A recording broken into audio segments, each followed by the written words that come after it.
Good afternoon, everyone. This is Dwayne Brejak with NASW Michigan. We are about to get today's webinar started. If you can hear me, could you type something into the chat box, please?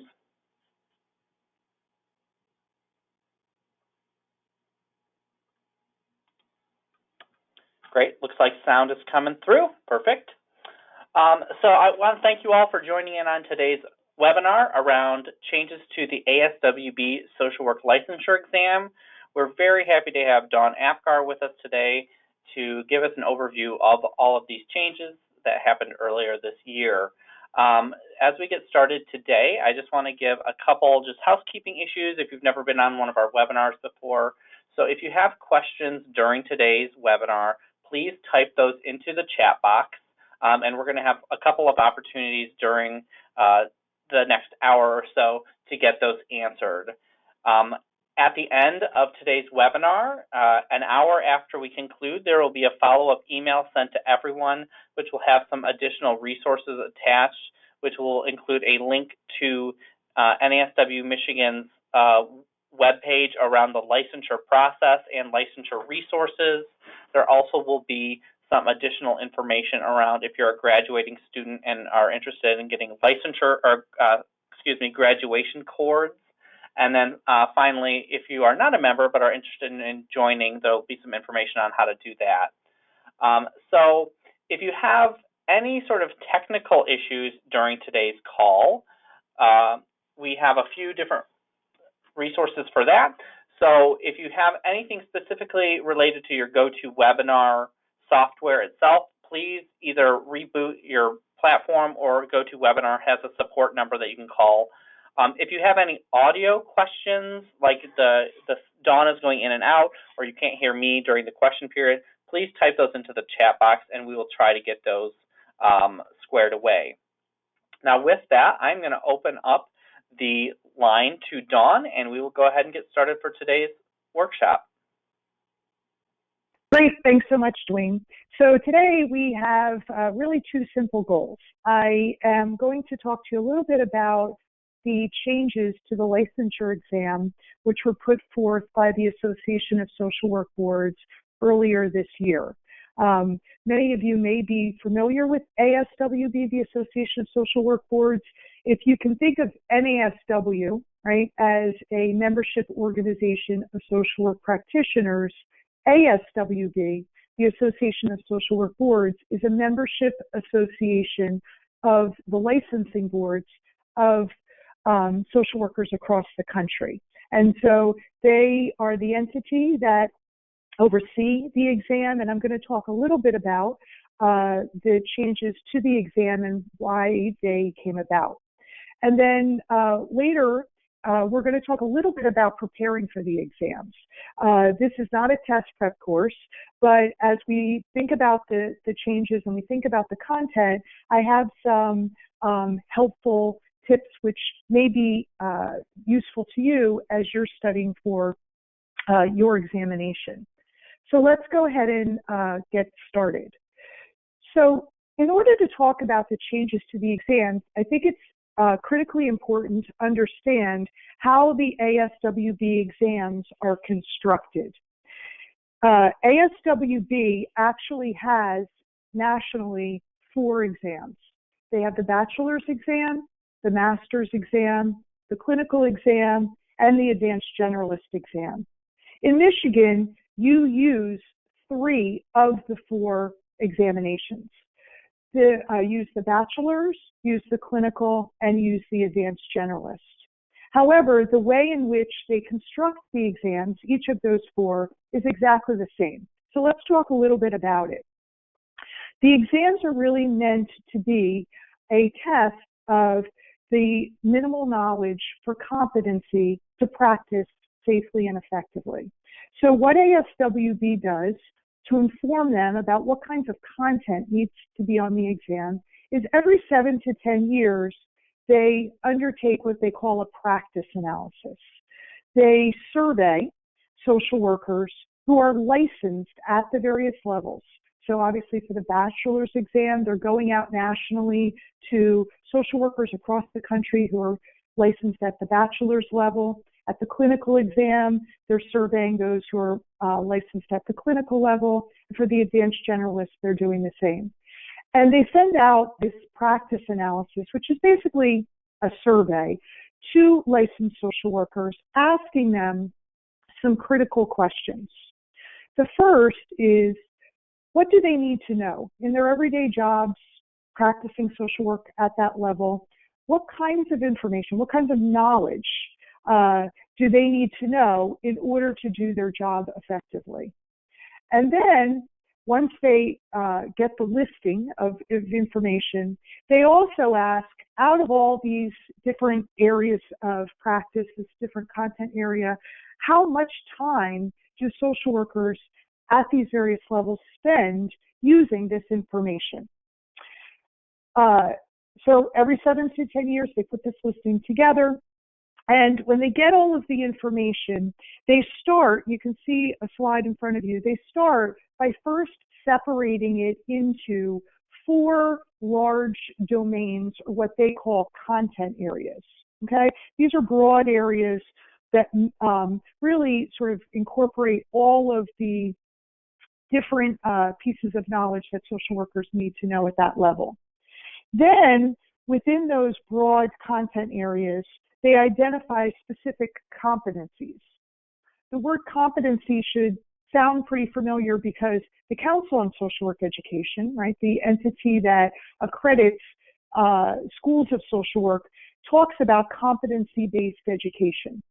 And these competencies are really the abilities and the skills that are related to those 4 content areas, those things that social workers need to demonstrate in order to be effective.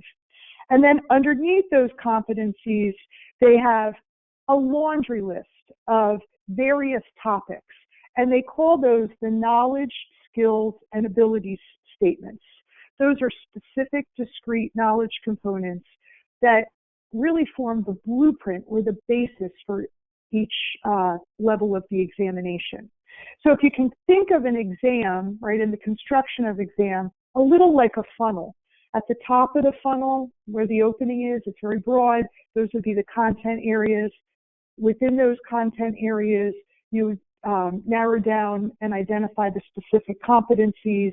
And then underneath those competencies, you would have the knowledge, skills, and ability statements, or what ASWB calls the KSAs, which is an acronym, which identifies the specific knowledge components that are going to be used to construct the blueprint.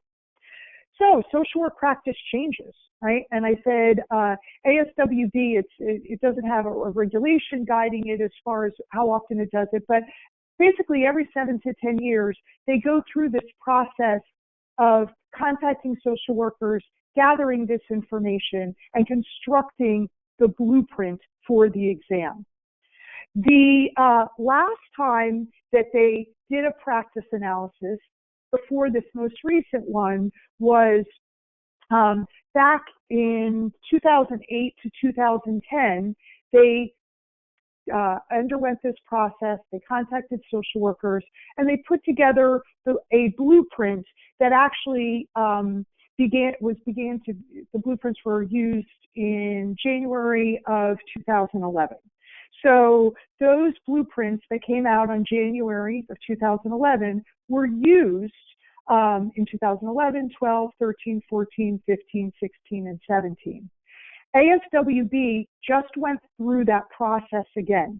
And really, they go through this process to make sure that they are keeping up to date and they are capturing the information that social workers are using in these various levels of practice. So from 2015 to 2017, they undertook a practice analysis. They actually put out the new blueprints in 2017, and those blueprints that we're here to talk about today were put into effect for all social workers who are taking the licensing exams after January 2nd of 2018. Okay, so if you're taking your exam this year, next year, even the year after, you will be using the blueprints that have recently come out, and I'll talk about what those are. There was, I said they do this every 7 to 10 years. There was a slight modification, and some of you may have heard about that, back in 2015 to the exams, because the DSM was published, the DSM-5, in 2013, after the new blueprint was published, right, in 2011. And so ASWB needed to go back and make some modifications in 2015, 2 years after the DSM came out, to make sure that it reflected the most current diagnostic and statistical manual. So let's talk a little bit about the new blueprints which have gone into effect. So first, I have a slide for each level of the examination. So if you're not taking the bachelor's exam, this may not relate to you, but you'll see those related to the clinical exam and advanced generalist exam in a minute. So on this slide, you will see a pie chart. On the outside, the grayish material represents the breakdown in the 4 content areas of the exam based on the 2011 blueprint. And the middle of the pie chart, which is in blue, represents the breakdown of the exam based on the most recent blueprint that was published, that is being used for all exams taken after January 2nd of 2018. So you will see that there are still 4 areas, right? One which represents human development, diversity, and behavior in the environment. Another that assesses assessment. A third which historically ASWB has used the words direct and indirect practice to really mean interventions. So interventions that social workers use every day with clients. People, I think, were a little bit confused about the use of direct and indirect practice. They didn't quite know what that meant. So ASWB has renamed this third area to be called interventions with clients and client systems. And the word, instead of just clients, they're really using client and client systems throughout their exams to really represent that social workers practice on the micro, the meso, and the macro levels. And then the fourth domain has to do with professional relationships, the relationship between social worker and client, values, and ethics. So the 4 large content areas, while there has been a renaming of one of them, are the same, but what you will see is the percentages which are listed there. So based on the most recent practice analysis, they did find that, in fact, social workers are spending more time in certain areas and less time in others. And so those shifts in percentages, so small, really represent the sort of changes that are occurring at bachelor's level practice. So there have been a slight reduction in human development, behavior, and diversity, a slight increase in assessment, interventions have stayed the same, and ethics has gone up slightly. The next slide has to do with the clinical examination. And actually, we're going to talk about the percentage shift here. These are a little bit more dramatic. So on the outside again, the gray area represents the 2011 blueprint, and that was in effect for people who took the exams up through 2017. And the blue in the middle represents the new distribution and the new blueprint starting in 2018. So one of the fairly dramatic shifts is you still see the 4 areas, right? But you'll see that in 2011, the practice analysis had a large emphasis on human development, diversity, and behavior in the environment. And certainly include assessment and diagnosis, psychotherapy, and ethics as well. But many, I think, people taking the clinical exam were kind of surprised because they were thinking about a lot of diagnosis questions. They were thinking a lot about assessment and diagnosis, and they were surprised by how many questions they might have had in the area of human development, diversity, and behavior in the environment. You'll see that based on the new practice analysis, the percentage has gone down from 31 to 24% of the questions.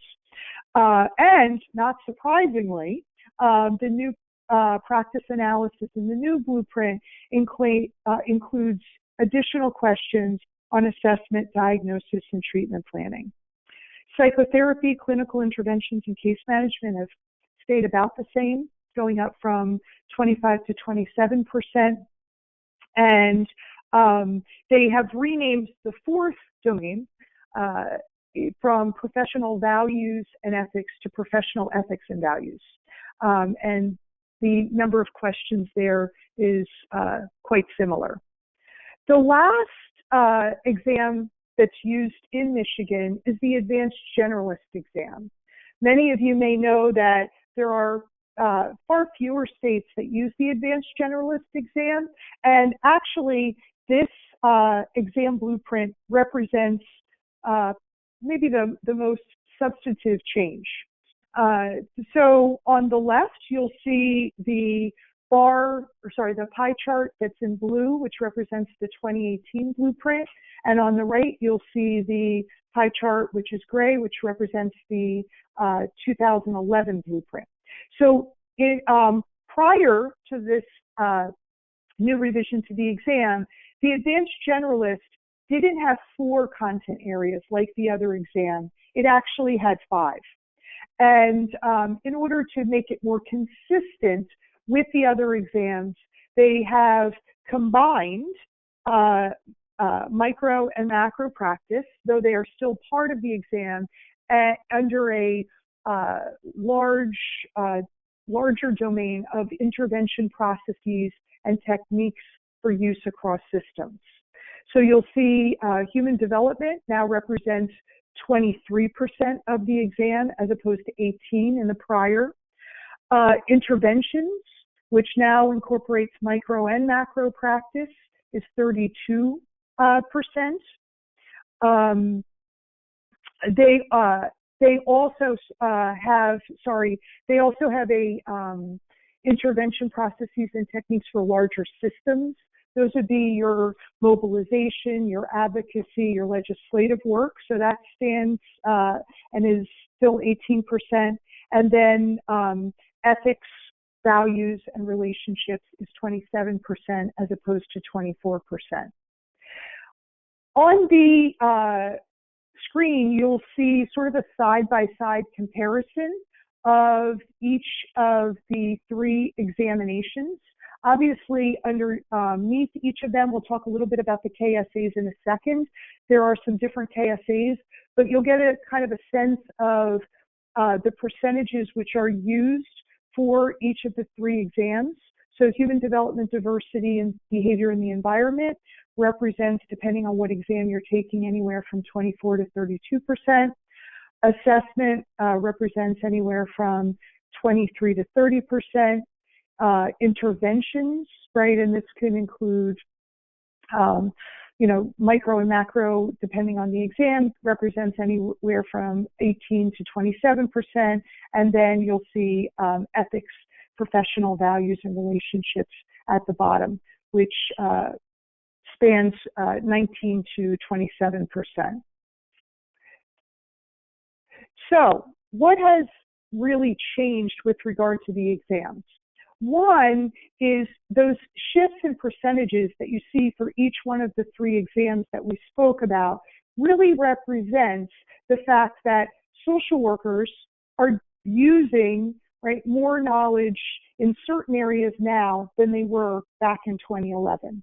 And with that kind of shift in practice represents a shift in the exams, which basically means that there are more questions in certain areas, which are represented by those pie charts, and there are fewer questions in other areas. There also has been some changes with regard to wording. So for example, instead of clients, they often will, in both the content areas, in the competencies, and in the specific knowledge, skills, and ability statements, the KSAs, they also are using the words client and client systems, not just clients, to represent practice on all levels. For some of the exams where they used to have direct and indirect practice, we saw that in the bachelor's exam. It's also in the master's. We didn't talk about that here because you don't use it in Michigan, but they have renamed the content areas of direct and indirect practice to just sort of better represent what the content in those areas stands for, which is interventions. So there's been some renaming. And then if you looked at the specific blueprints for each of the exams, right, underneath those competencies, those specific KSAs, you would have seen that they use different wording. So for example, they might, on the clinical exam, call developmental theories, developmental models. And on the bachelor's exam, they might have called it theories of human development. So in order to make the KSAs and the blueprints a little bit more consistent, they really looked across them and renamed and brought them all in line. Okay, it doesn't affect the content of the exam, but some of the wording of the KSA statements are more consistent.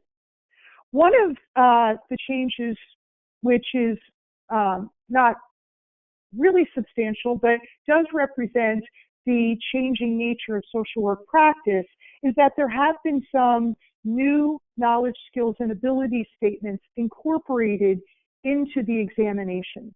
So if you think about it, the old blueprint, right, was the data was collected between 2008 and 2010. And so often people would look at it and say, there's not enough, or there's no KSAs on a particular area of emerging practice, okay? And as the blueprint became a little bit more dated in 2016, 2017, for example, you may not have seen things like related to trauma-informed care or working with undocumented individuals. So not surprisingly, when they went out to social workers and collected the data for the new blueprint, they found that there were some things that social workers were needing to know, right, or were using in their practice that didn't necessarily show up on the old practice analysis. And on your screen, you're going to see some of those new KSAs. Theories of trauma-informed care, the impact of globalization on client and client systems, the impact of immigration, refugee, or undocumented status on service delivery, the impact of the political environment on policy making, and methods to create, implement, and evaluate policies and procedures for social worker safety. So these just represent some of the new KSAs which are being incorporated into the exam. Okay, these are just a small listing, and you, if you're looking, you shouldn't be overstudying these areas because there are many KSAs which were on the old blueprint, which are being found on the new blueprint, and these are just being incorporated as well. Dawn, we have a couple of questions that have come through. This would be a great time to take them. Perfect.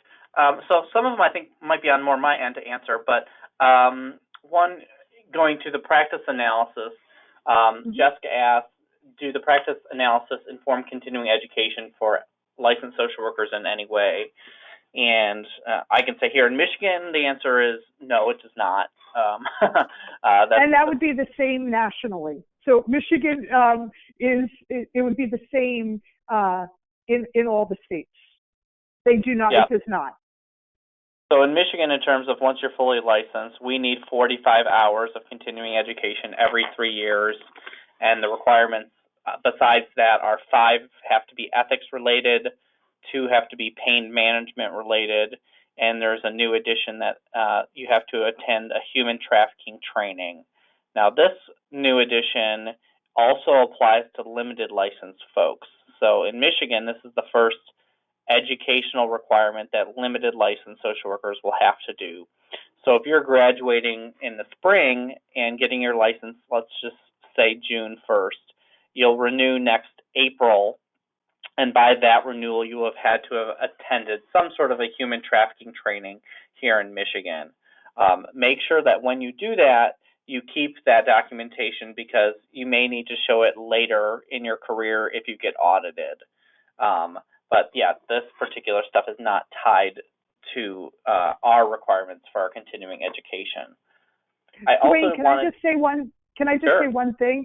So, though I would say that while the practice analysis is really tied to just exam construction, as a social worker, you may want to use this information in your own sort of professional development or organizational development. So I could just speak, I'm actually in another state, but the emphasis on trauma-informed care and trauma-informed practice has really, in my university, we saw how important it is, not only because it's incorporated into the exam, but obviously critically important in being effective. And so we developed a course related to trauma-informed care. So I would just urge those who are on the phone, as you listen to this information, this may be something that, you may be able to use to inform, policy, practice, or professional development in Michigan in the future. Absolutely. And if you end up doing supervision for a social worker at some point, this is also very helpful to know in terms of helping them, guide them through their licensure process. Here in Michigan, we have about 2,000 social workers every year take some version of an exam, and almost all of those are at the clinical MSW level. So I'm going to guess that most of the folks who are on the call today are going to be in that category. In Michigan, about 1,800 of our 2,000 take the clinical exam, with about 100 at the BSW and then 100 at the advanced generalist level, just kind of an FYI. I did put in the comment box or in the questions box that you can download any of these kind of content outlines through the ASWB website, which is just aswb.org. I'll make sure that also gets emailed out after this. A couple of questions that kind of came through tied to the exam. Dwayne, yeah. I would just say on the ASWB website, I also encourage people, there is a homepage for exam candidates where a lot of this information is found. It's not a test taking, it's not going to give you tips to, pass the exam, but it does have that sort of general information about the practice analysis that I'm talking about. You can actually download the practice analysis. It's quite lengthy, but you could, and that's the document that I'm summarizing today, but you can find a lot of that information on the website that Dwayne's going to be providing. Great. A couple of the other questions that came through are kind of tied to the exam, but also just more general Michigan licensure around getting both the clinical and the advanced generalist, and can you take both exams in one testing? The answer is no to that. In Michigan, you have to complete one designation before you're eligible to take the other or get the other. We held a webinar earlier this month about that licensure process. If you weren't able to make that, it is available on the NASW Michigan website under our licensure tab.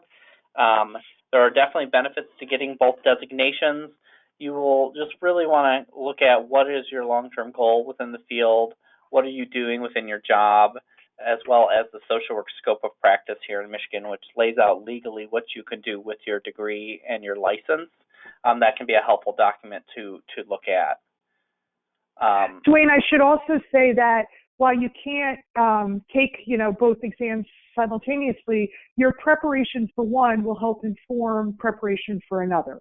Meaning, if you put the blueprints of the clinical and the advanced generalist exam next to each other, you would see that there are many of the same KSAs, topic areas on both. And so, once you have passed one and gotten a particular designation, a lot of the studying that you did for that will, help you pass the other. Absolutely. And as somebody who took the advanced generalist exam, I can confirm any of you macro folks on the call that there's plenty of clinical questions, there's a good amount of diagnosis and psychopharmacology. So, all of the exams are going to cover a bit of everything. And so definitely would prepare you for at least somewhat for a different test. The last question that came through so far is, it sounds like in general there's not, for the clinical and the bachelor's level, not huge content changes. The advanced generalist has some more significant content changes. What do you recommend in terms of if folks have old study materials? Is it important to make that you have updated stuff? I know we're going to get to some other study materials near the end of the workshop. So I would say this is that, and I would say in general, as far as the blueprints go, that the changes are not overly significant. You're seeing some new KSAs. You're seeing, more questions in certain areas and fewer in the others. So, I mean, it's not like, people should be saying, oh my gosh, this is, completely new. It's not. And in fact, ASWB, they didn't just throw out all the questions that they had, and kind of start over, even though there's a new blueprint.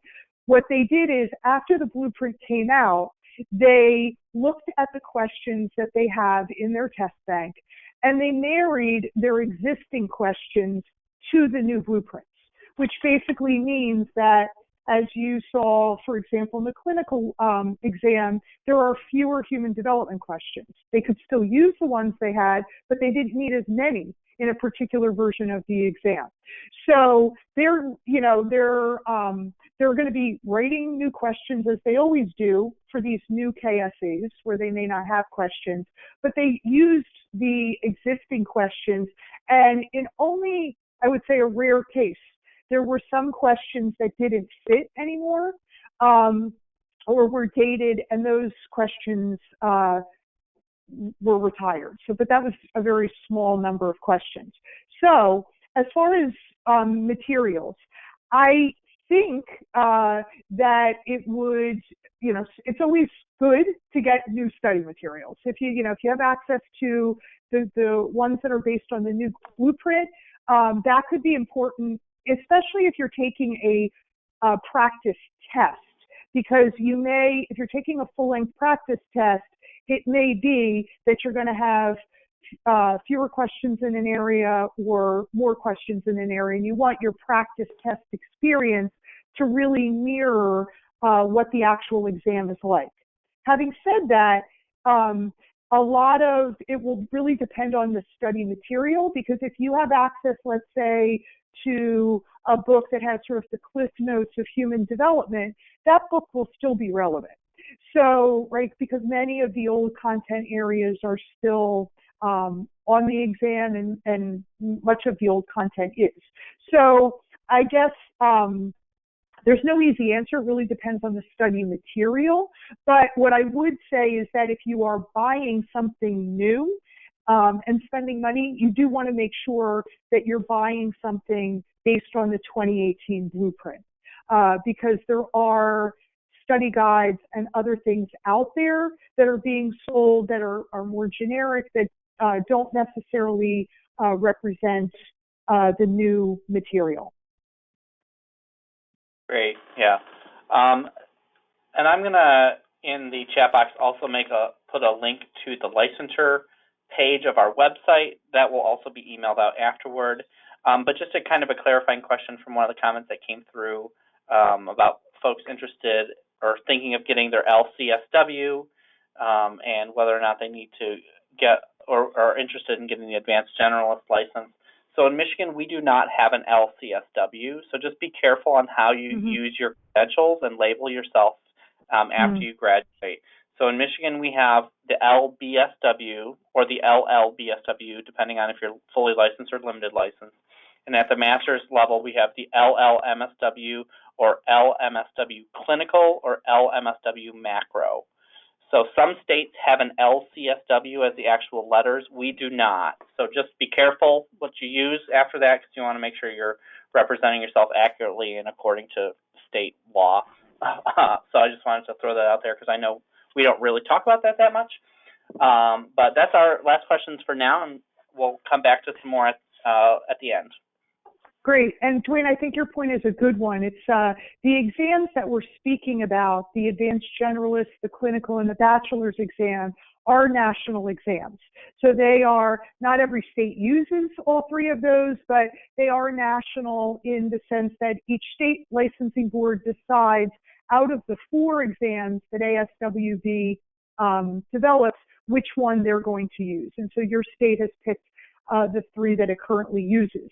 It's very confusing because the initials that you use in your state are very different from the initials, for example, that I use in my state, and they could even represent different levels of licensure than what you're discussing. But it is important, as Dwayne pointed out, to use the proper initials and to represent yourself according to whatever state license that you hold. So I wanted to spend, we have about 25 minutes left. I wanted to spend a few minutes just talking about some things that haven't changed. So we've been talking about the changes to the exam, but what hasn't changed is the strategies for preparing for the exam and for answering the questions correctly. So the test-taking strategies are pretty much the same. The first strategy is you really need, if you're on the line and you're getting ready to study, or you're going to be taking the exam in the future, you really need to develop a study plan. I always say, even to my own clients, you need to make a plan and work your plan. Studying, it doesn't happen overnight, and it's not something that you can put 4th on your or 34th on your priority list. I was speaking to a student probably about a week ago. I was teaching a test prep course, and he said, I'm thinking about taking the exam in a few weeks. Do you think that'll be enough time? And I said, well, I don't know. Tell me a little bit about your life. And he said, well, I have 2 kids. I'm going to school full time. I work full time. And I said to him, well, when are you going to study? And he said, well, I don't really know. I have my internship. So what I had said to him is, it's hard to know right when you're going to be ready.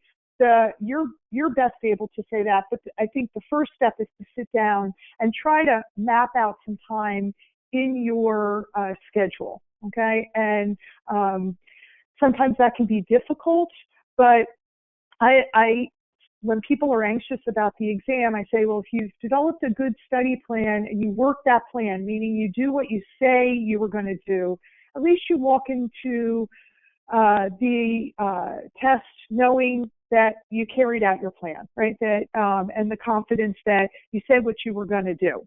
So hopefully you can leave this call thinking about, when am I going to take the test, and really what do I need to do to prepare? The other thing that's important is people love strategies. So we were just talking a minute about test prep materials, and there are certainly those out there that outline certain test-taking strategies, which are great, but strategies are really, sort of only half of the answer. Your ability to pass any of the licensure exams really has to do with knowing the content, meaning looking over that blueprint, looking over the knowledge, skills, and ability statements that are listed there, and making sure that you're familiar with those, you're familiar with why they're important, thinking about the content that you learned in school or through a continuing education course. And we all have gaps in our knowledge. So there may be some on the blueprint for the exam that you're studying for that you're not as familiar with. And so I encourage you, with the internet and other things, there's lots of free materials to kind of fill in those gaps, but I encourage you to think about your own learning style. So I remember when the DSM-5 was released, and I had to get up to speed quickly on the content. So I remember, not only did I buy the DSM and read it, I also was using YouTube, I was using podcasts, I was going to continuing education courses. I was thinking about other ways where I could visually see materials, SlideShare, for example, which is or Quizlet, which is online and free to people. Different kinds of ways in which I could absorb the material visually and through auditory methods. Often people will ask, am I ready to take the exam, right? And standardized exams, they're high-stakes exams. The licensing exam is a high-stakes exam. It's expensive. So people just want to take it once, right? Often when people will say to me, do you think I'm ready? Or this is how much time I'm going to study. Do you think I'll be ready then? One of the things that I often will do is look at the KSAs for the exam that the individual is taking and say, tell me a little bit about prevention strategies, for example, if that's one of the KSAs. And for each of those topics, you should have an elevator speech, meaning you should be able to summarize a bit about why that content is important for social workers, how do social workers use that content in their assessment or interventions with clients, how does that content inform practice decisions, how does it impact on problems facing clients. So think about how would you describe that material to someone who maybe isn't a social worker, right, or who doesn't have the level of knowledge that you have. So that's a really good indicator of your readiness. Are you able to describe or talk about those KSAs, those knowledge, skills, and ability statements on the blueprint for the exam that you're studying for? Also, when we think about, and I hear this a lot, people when they look at test questions or if they've taken the exam, they're often saying the wording of those questions is, seems strange, or I never really thought about it in that way. So I do definitely urge people to become familiar with not only the content, but a little bit about question wording. If you take a test prep course, often there will be, the instructor might use some examples to illustrate wording. If you purchase any test prep materials, you may see some sample questions there as well. But I would familiarize myself with sort of the structure of test questions before I sit for the actual exam. And you could also, ASWB sells a practice exam, which many people find helpful. Those are not the questions on your actual exam, but they do have similar wording. So that's a great resource that you may want to utilize. And you can purchase that practice exam once you're registered for the examination in your state. I think the most important thing is to relax. So everything that, all the skills that you have already demonstrated, those things that have gotten through your bachelor's program or your master's program, those skills that you've used to in professional practice, that hard work, right? Think about social workers, right? Hard workers, we're determined, we're resilient. Those are all skills that are going to serve you well as you develop your own study plan and as you, tackle this next stage of your professional development.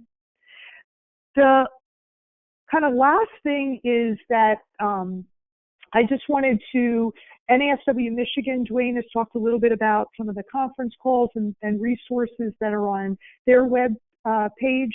I urge you to participate in webinars such as this, to use those resources that he's going to be sending you. Michigan also offers test prep programs. I actually am going to be there in the late spring offering a program, and I'm sure the information will be posted on their website shortly.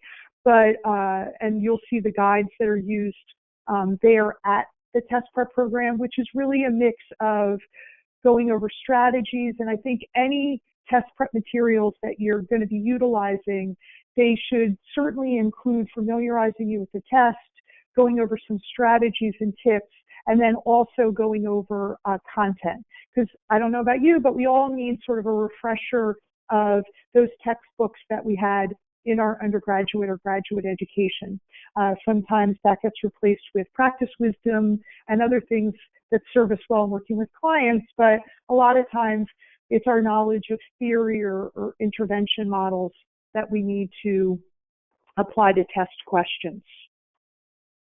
Dwayne, do you have any other questions for me? So around the test prep piece, like Dawn said, we're finalizing our location for our late spring, early summer it'll be a one-day prep course. So once we have that, I will make sure everyone on this call gets an email with that. The other resource I would check out is if you are a student, go to your social work office or your school and see if they offer anything. Because several of the schools here in Michigan do have some sort of prep material, whether it's a sample test or a prep course that you might get a discount on, or other sort of sample materials that you can use. One of the things that we also try to do during our prep course is allow people to sign up for regional study groups. So if you are interested in kind of networking with folks, but also kind of keeping each other accountable, I recommend if you do decide to go to a prep course, whether it's ours or if you choose another one, that you go with somebody. I found that helps keep folks accountable, and you're more likely to study regularly and probably schedule your tests and get that out of the way. One of the things here in Michigan, too, is once you get your limited license, you are immediately eligible to take the exam. Some states require that you wait till you have all of your hours of experience done. We do not. So we recommend that you get your test done as soon as you can. That's been our advice to folks. What we've seen works best because, again, these exams are very generalist overall. So it's going to cover a whole range of content material. So, and your advice is very good, Dwayne. That would be the same advice that other states would be saying as well, that have similar, similar regulations. It also takes a little stress off if you are not waiting until the end, and you can take it, earlier in the process. So I think your advice is excellent. Yeah, absolutely. A couple of the questions that came through, is there a difference between the ASWB Clinical Exam Guide and the ASWB Master Exam Guide? Yes, because the blueprints are different for each level of the exam. And so each exam guide is designed for the blueprint for that exam. Now, having said that, there will be some overlap because, as you might suspect, if they talk about theories of human development, right, in any of the guides, whether it's the bachelor's, clinical, advanced, the content would be similar, right, on all the exams. So there certainly is some overlap, but each guide is designed for the blueprint for that particular exam. And the exams are different, so the guides are different. Great. And just a reminder again, I know Dawn's reiterated this a couple times, Michigan does not use the master's exam. Right. So if you see master's study materials, ASWB master's exam guide, we do not use that here. So if you're at the MSW level, we either use clinical or advanced generalist.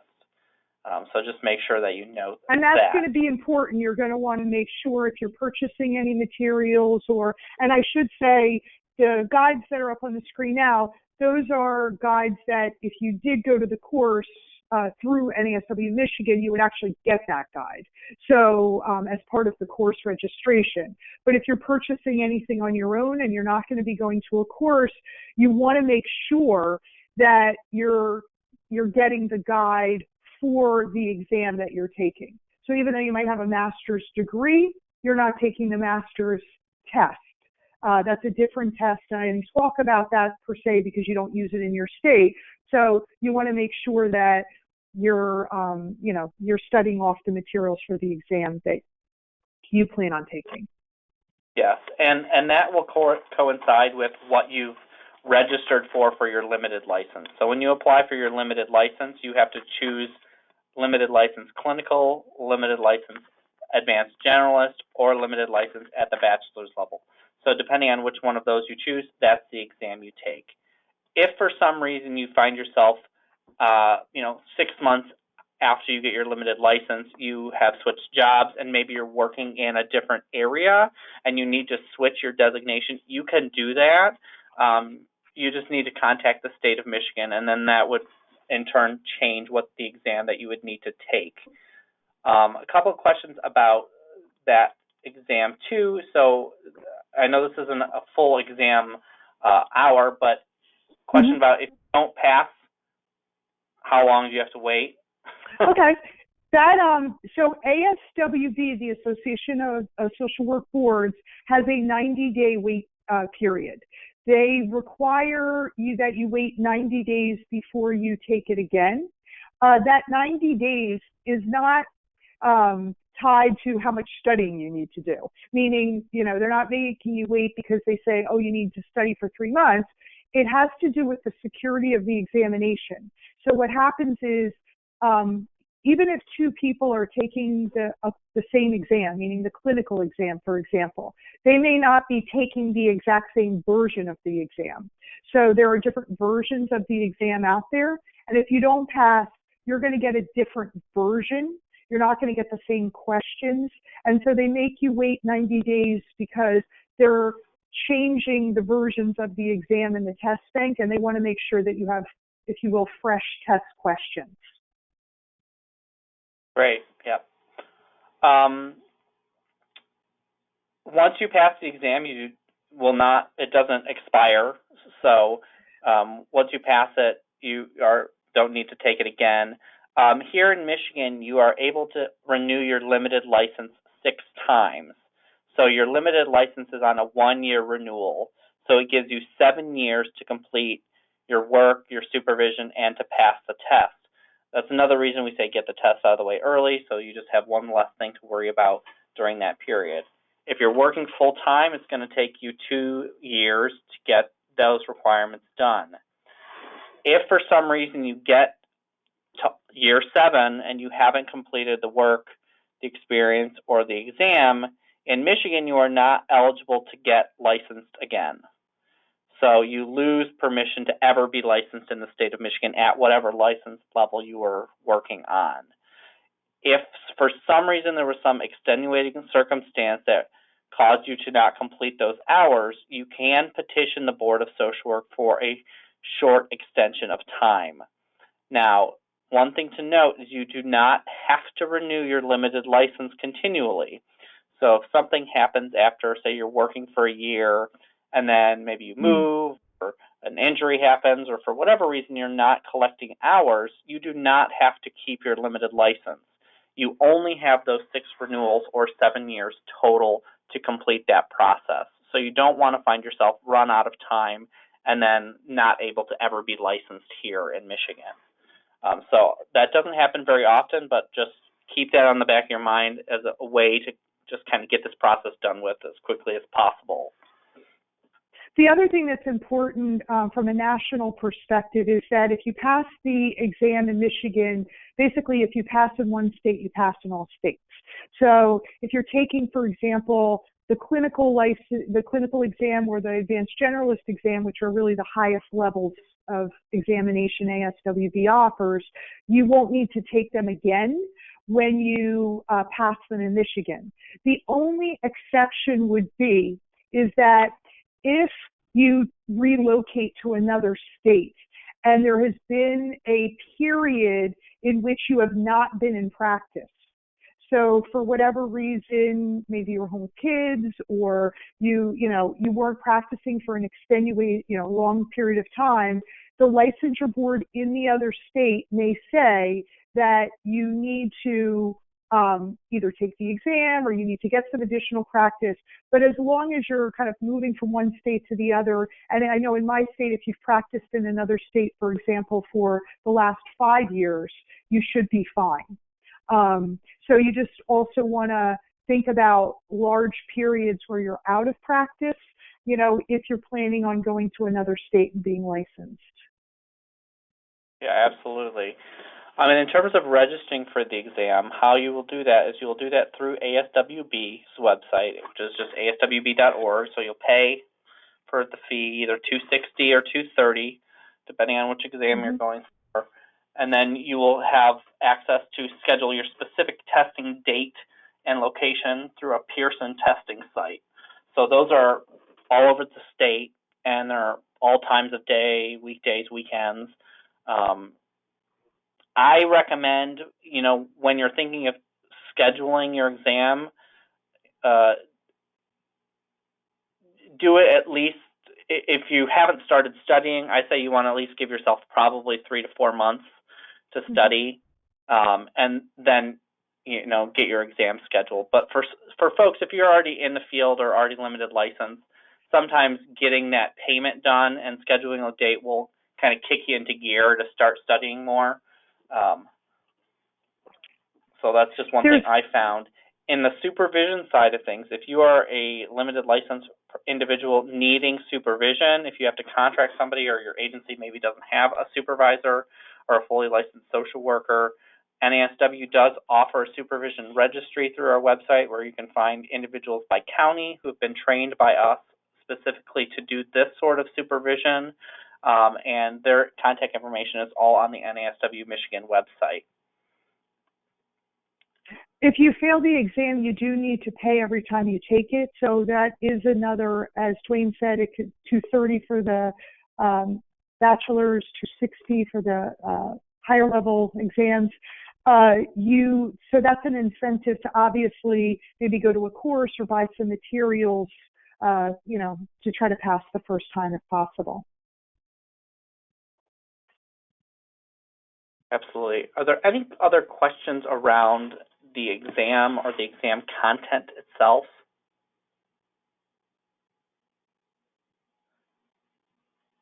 Okay, it looks like there's a couple things coming through. Okay. Can you have both clinical and advanced generalist licensing if taking both tests? So in Michigan, what you have to do if you want both licenses is you have to complete all of the requirements for one designation.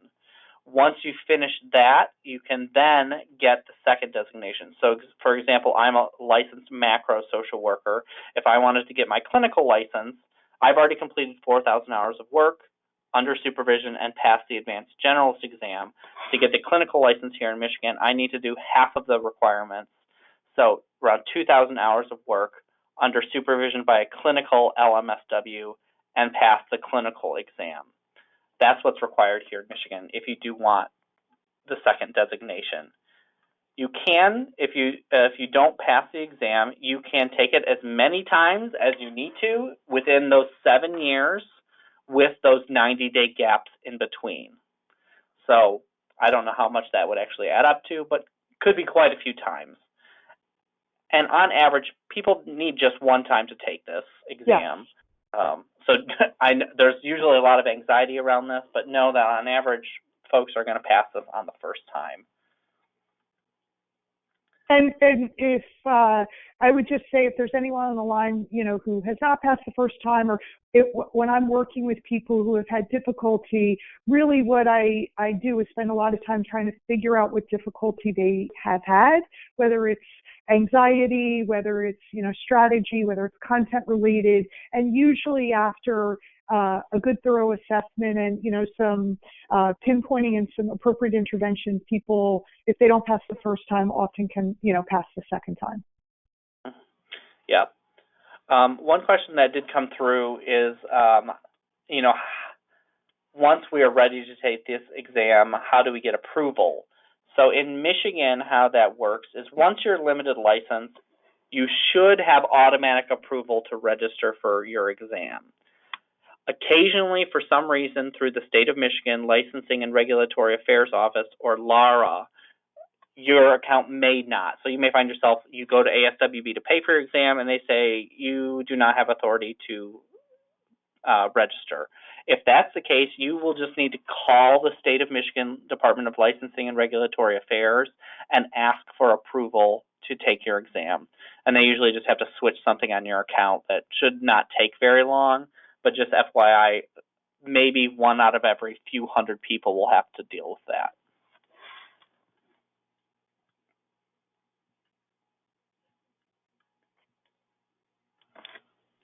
All right, well, we are out of time for today. If folks have additional questions after this, please feel free to email me. I will be sending up some follow-up materials to you all, as well as once we get our licensure prep course date set for the spring, I will send that out to everybody.